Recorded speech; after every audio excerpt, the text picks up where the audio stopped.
It was the eunuchs who threw Jezebel down. Not the prophets, not the soldiers, not even Jehu, though he carried the anointing to confront her. It was the eunuchs, the sexually pure, the ones untouched by her seduction, the ones who could not be lured into her chambers or bought by her favors. Jezebel doesn't represent a woman.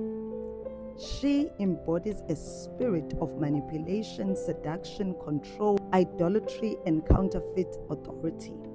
A spirit that gains power through compromise. She trades through intimacy. She conquers through excess. And the prophetic pattern is loud here. It is only those who are free from her beds that can judge her throne, because you can't overthrow what you secretly entertain. You cannot cast out what you desire, and you cannot confront what you still make room for privately.